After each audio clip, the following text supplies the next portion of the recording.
ಖಚಿತ. ನಮ್ಮ ಬದುಕು ಯಾವ ರೀತಿ ಅಂತ ಹೇಳಿದ್ರೆ, ಈ ಹಳ್ಳಿಗಳ ಕಡೆ ಒಂದು ಶನಿವಾರನೋ ಬುಧವಾರನೋ ಸೋಮವಾರನೋ ಸಂತೆಗಳಾಗುತ್ತೆ. ಸಂತೆಗಳು ಯಾವಾಗ ಶುರುವಾಗುತ್ತೆ ಅಂತ ಹೇಳಿದ್ರೆ, ಬೆಳಗ್ಗೆ 9 ಗಂಟೆಗೋ 8 ಗಂಟೆಗೆ ಶುರುವಾದರೆ ಸಂಜೆ 5:30 ಖಾಲಿ ಆಗಿಬಿಡುತ್ತೆ. 5:30 ಮೇಲೆ ಅಲ್ಲಿ ಯಾವ ಸಂತೆನೂ ಇರೋದಿಲ್ಲ. ಹಾಗೆ ನಮ್ಮ ಬದುಕು ಹುಟ್ಟಿದ್ದೇವೆ. ಹಬ್ಬ ಅಂತ ಹೇಳ್ತಾ ಇದ್ರಲ್ವ, ಈ ಪ್ರಪಂಚದಲ್ಲಿ ಹುಟ್ಟಿರುವಂಥದ್ದೇ ಒಂದು ದೊಡ್ಡ ಹಬ್ಬ. ಅದು ವಿಶೇಷವಾಗಿ ಈ ಧರ್ಮದಲ್ಲಿ ಹುಟ್ಟಿದೀವಲ್ಲ, ಇದಕ್ಕಿಂತ ದೊಡ್ಡ ಹಬ್ಬ ಇನ್ನೊಂದು ಈ ವ್ಯವಸ್ಥೆ ಒಳಗೆ ಯಾವ ಧರ್ಮದಲ್ಲೂ ಇಲ್ಲ. ಆದರೆ ಇದನ್ನು ನಾವು ಆಚರಣೆ ಮಾಡಿದ್ರೆ ನಮ್ಗೆ ಹಬ್ಬ ಅನಿಸುತ್ತೆ.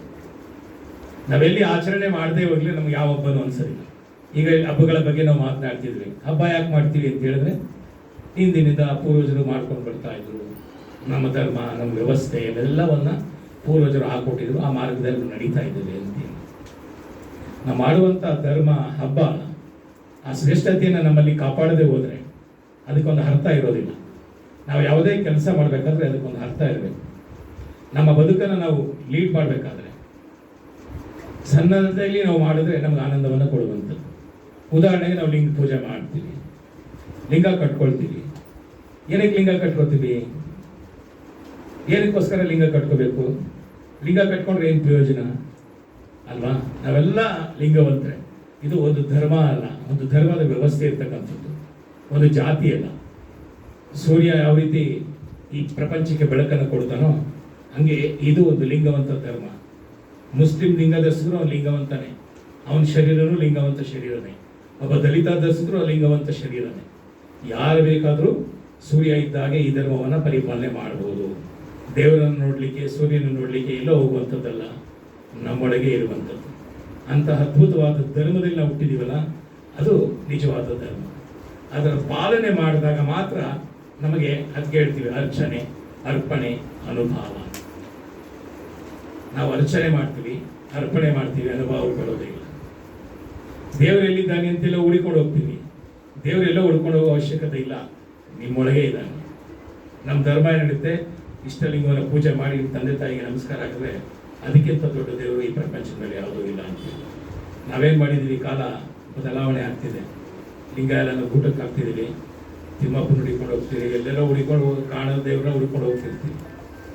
ದೇವರು ಯಾರಿಗೆ ಬೇಕು? ದೇವಸ್ಥಾನ ದೇವರು ಯಾರಿಗೆ ಬೇಕು ಅಂತ ಹೇಳಿದ್ರೆ, ಯಾರಿಗೆ ಹಸಿದವನಿಗೆ ಏನು ಬೇಕು? ಊಟ ಅಲ್ಲ. ಹೊಟ್ಟೆ ತುಂಬದವನಿಗೆ ನೀವು ಯಾವುದೇ ಉಷ್ಣಾನ ಕೊಟ್ಟರು ಅದು ವೇಸ್ಟ್. ಹಾಗೆ ನಾವು ಎದೆ ಮೇಲೆ ಲಿಂಗ ಕಟ್ಕೊಂಡ್ರೆ ನಮ್ಗೆ ಯಾವ ದೇವರು ಬೇಕಾಗಿರೋದಿಲ್ಲ. ದೇವರು ಯಾರಿಗೆ ಬೇಕು ಅಂತ ಹೇಳಿದ್ರೆ, ಯಾರು ಲಿಂಗವನ್ನು ಧರಿಸಿರೋದಿಲ್ಲ ಅವರಿಗೆ ದೇವರನ್ನ ಕಾಣುವಂಥ ವ್ಯವಸ್ಥೆ ಬೇಕಾಗಿಲ್ಲ. ಅದನ್ನು ನಾವು ಅರ್ಥ ಮಾಡ್ಕೊಳ್ಳುವಂಥದ್ದು. ಈಗ ನೀವು ನಮ್ಮ ಮನಸ್ಸಿಗೆ ಮುದವನ್ನು ಕೊಡುವಂಥದ್ದು. ಕೆಲವರು ಪ್ರಕೃತಿ ಬೇರೆ ಇರ್ತಾರೆ, ಚಾರಣ ಮಾಡ್ತಾರೆ, ಚಾರಣದಲ್ಲಿ ಆನಂದವನ್ನು ಕಾಣ್ತಾರೆ. ಕೆಲವರು ವಿಷ್ಣುವಿಗೆ ಪೂಜೆ ಮಾಡ್ತಾರೆ, ಅದರಲ್ಲಿ ಆನಂದವನ್ನು ಕಾಣ್ತಾರೆ. ಹೀಗೆ ಹಲವಾರು ರೀತಿಯಲ್ಲಿ ನಾವು ನಮ್ಮ ವ್ಯವಸ್ಥೆಯನ್ನು ಕಾಣುವಂಥದ್ದು.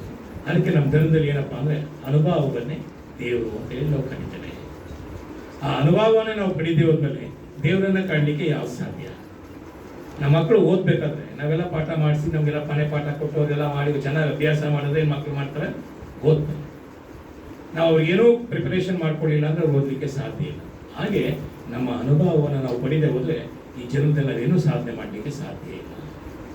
ಅದಕ್ಕೆ ಪಶು ಪಕ್ಷಿಗಳ ಥರ ನಾವು ನಮ್ಮ ಮನುಷ್ಯರನ್ನ ಯಾವಷ್ಟು ಕೀಳುಮಟ್ಟಕ್ಕೆ ಉಪಯೋಗಿಸ್ತೀವಿ ಅಂತ ಹೇಳಿದ್ರೆ, ನೀನು ಯಾರಿಗಾದೆಯೋ ಎಲೆ ಮಾನವ ಅಂತೇಳಿ.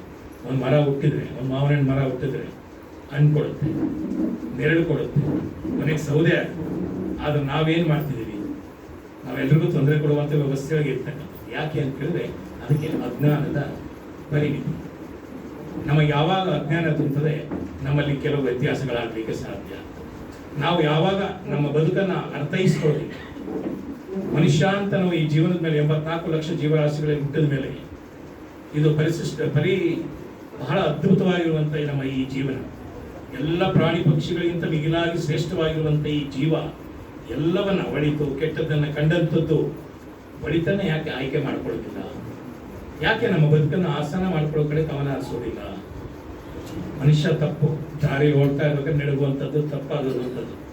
ಆದರೆ ಪದೇ ಪದೇ ಅದೇ ದಾರಿಯಲ್ಲಿ ಅದೇ ಕಲ್ಲನ್ನೇ ಎಳಿತಾ ಇದ್ರೆ ಏನಾಗುತ್ತೆ? ತಪ್ಪನ್ನ ಮೇಲಿಂದ ಮೇಲೆ ಮಾಡುವಂಥದ್ದು. ಒಂದ್ಸಾರಿ ಎಳೆದ ಮೇಲೆ ಮತ್ತೆ ನೀವು ಎಚ್ಚೆತ್ಕೊಳ್ಳಿ. ಮನುಷ್ಯ ಸಹಜವಾಗಿ ತಪ್ಪು ಮಾಡೋದು ಸಹಜ, ಅದನ್ನು ತಿದ್ಕೊಳ್ಳುವಂಥದ್ದೇ ಮಾನವ ಅಂತೇಳಿ ಶಿವಪಾಸಗಳು ಯಾವಾಗಲೂ ಹೇಳ್ತಿದ್ರು. ತಪ್ಪನ್ನು ತಿದ್ದುಕೊಳ್ಳುವಂಥದ್ದು ಮಾನವನ ವ್ಯವಸ್ಥೆ. ಮಾನವನಾಗಿ ಬದುಕಬೇಕು. ಇವತ್ತಿಷ್ಟೆಲ್ಲ ಮನುಷ್ಯನ ಜಾತಿಯೊಳಗೆ ಇರುವಂಥದ್ದು ಆ ತಪ್ಪನ್ನು ಬಿದ್ದು ಅಂತಾನೆ ಮನುಜ ಅನ್ನುವಂಥ ಮಾತನ್ನು ಪೂಜ್ಯರು ಹೇಳ್ತಾ ಇದ್ದಾರೆ. ಹಾಗೆ ಇವತ್ತು ನಾವು ಬಸವಣ್ಣನ ನೋಡಲಿಲ್ಲ, ಗಾಂಧೀಜಿ ನೋಡಲಿಲ್ಲ, ಆದರೆ ನಡೆದಾಡುವಂಥ ಶಿವಕುಮಾರ ಸ್ವಾಮಿ ನೋಡಿದ್ವಿ. ಇಲ್ಲಿ ಯಾರು ನೋಡಿಲ್ಲ ಅಂತ ನನಗೆ ಗೊತ್ತಿಲ್ಲ, ಎಲ್ಲರೂ ನೋಡಿದ್ದಾರೆ ಅಂತೇಳಿ ನನ್ನ ಭಾವನೆ. ಅವರನ್ನೆಲ್ಲ ನೋಡಿರುವಂಥ ನಾವು ಧನ್ಯರು. ಇನ್ನು 50 ವರ್ಷ ಹೋದರೆ ಅವೆಲ್ಲ ದಂತಕತೆ ಆಗ್ಬಿಡ್ತಿದ್ದು. ಶಿವಕುಮಾರ ಸ್ವಾಮಿ ಈಗಿದ್ರಂತೆ, ಈಗ ಬದುಕಿದ್ರಂತೆ, ಇಷ್ಟು ಜನ ಕನ್ನ ಆಗ್ತಿದ್ರಂತೆ, ಇಷ್ಟು ಜನ ಮಕ್ಕಳು ಓದಿಸಿದ್ರಂತೆ.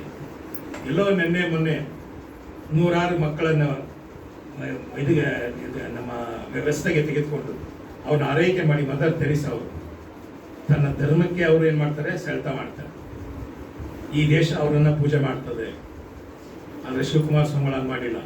ಲಕ್ಷಾಂತರ ಮಕ್ಕಳಿಗೆ ಜಾತ್ಯತೀತವಾಗಿ ವಿವಿಧ ದಾಸೋಹವನ್ನು ಕೊಟ್ಟು ಯಾರೇ ನೀವು ಬಂದು ನಮ್ಮ ಧರ್ಮಕ್ಕೆ ಸೇರಿ, ನಮ್ಮ ಜಾತಿಗೆ ಸೇರಿ ಅಂತೇಳಿ ಮಾಡಬಾರದಲ್ಲ. ಅವ್ರಿಗೆ ಯಾವ ಪ್ರಶಸ್ತಿ ಕೊಟ್ಟರು ಸಾಕು. ಆದರೆ ಅಂಥವ್ರನ್ನ ಗುರುತಿಸುವಂಥದ್ದೇ ನಮ್ಮ ಸರ್ಕಾರದ ದುಸ್ಥಿತಿ. ಆದರೆ ಶಿವಕುಮಾರ ಸ್ವಾಮಿಗಳಿಗೆ ಯಾವುದೇ ವ್ಯವಸ್ಥೆಗಳು ಬೇಕಾಗಿಲ್ಲ. ಅವ್ರ ತಲೆ ಒಳಗೆ ಇದ್ದಿದ್ದು ಏನಪ್ಪ ಅಂದರೆ ಬಡವರ ಚಿಂತನೆ. ಯಾವಾಗಲೂ ಅವ್ರು ಹೇಳ್ತಿದ್ರು, ಮೆಡಿಕಲ್ ಕಾಲೇಜ್ ಮಾಡಲಿಲ್ಲ ಸ್ವಾಮಿಗಳೇ ಅಂತ ಯಾರೇ ಗಣ್ಯ ವ್ಯಕ್ತಿಗಳು ಬಂದು ಕೇಳಿದ್ರೆ, ಮೆಡಿಕಲ್ ಕಾಲೇಜ್ ಮಾಡಿದರೆ ಬಡವರು ಯಾರು ಓದಿಸೋಕ್ಕಾಗಲ್ಲ, ನಾವು ಕಾಲೇಜು ನಡೆಸೋಕ್ಕಾಗಲ್ಲ ಅಂತ ಹೇಳುವಂಥ ಮಾತನ್ನು ನಾನೇ ಕಿವಿಯಾರ ಕೇಳಿದಂಥ ಮಾತುಗಳು. ಆದರೆ ಇವತ್ತು ಪೂಜ್ಯರು ಇರುವಂಥ ಸಿದ್ಧಲಿಂಗ ಸ್ವಾಮಿಗಳು ಇವತ್ತಿನ ದಿನಮಾನಕ್ಕೆ ಬೇಕಾಗಿರುವ ಅವಶ್ಯಕತೆ ಇದೆ ಅಂತೇಳಿ ಎಲ್ಲರ ಒತ್ತಾಯದ ಮೇರೆಗೆ ಇವತ್ತೊಂದು ಕಾಲೇಜನ್ನು ಮಾಡಿದ್ದಾರೆ. ಯಾಕೆ ಅಂತೇಳಿದ್ರೆ ಇವತ್ತಿನ ನಾವು ವ್ಯವಸ್ಥೆಗೆ ಅನುಗುಣವಾಗಿ ನಮ್ಮ ಜೀವನವನ್ನು ರೂಢಿಸ್ಕೊಳ್ತಾ ಹೋಗಬೇಕು. ಹಿಂದಿನ ಜೀವನದಲ್ಲಿ ನಮ್ಮ ತಂದೆ ತಾಯಿಗಳು ಬದುಕಲಿಕ್ಕೆ ಸಾಧ್ಯ ಇಲ್ಲ.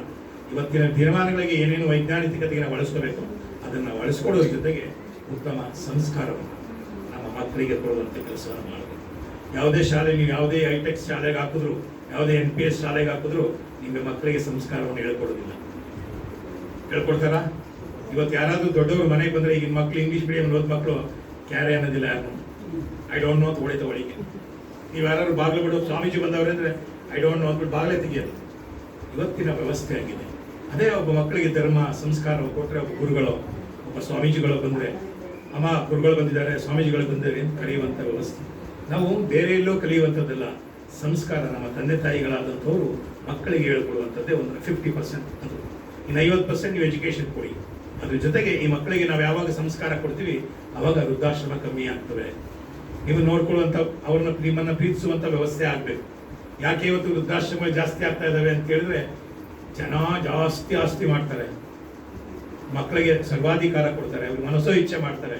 ಅವ್ರೇನು ಮಾಡ್ತಾರೆ, ಸಂಘ ಸಹವಾಸದಿಂದ ಕೆಟ್ಟು ಎಲ್ಲೋ ಹಾಳಾಗಿ ಇವರನ್ನು ಹಾಳು ಮಾಡಿ ಅವರು ಹಾಳಾಗಿ ತನಗೆ ನಮ್ಮ ಬದುಕನ್ನೇ ದುಸ್ಥಿತಿಗೆ ತಂದುಕೊಳ್ಳುವಂಥ ವ್ಯವಸ್ಥೆಗಳು ಸಾಕಷ್ಟು ಇರುವಂಥದ್ದು. ಆ ನಿಟ್ಟಿನಲ್ಲಿ ನಮ್ಮ ಧರ್ಮ ಪರಿಪಾಲಕ ನಾವು ಯಾವ ರೀತಿ ಅಂದರೆ ನಮ್ಮ ಧರ್ಮದ ಒಳಗಡೆ ನಮ್ಮ ಮಕ್ಕಳನ್ನು ತರಬೇಕು.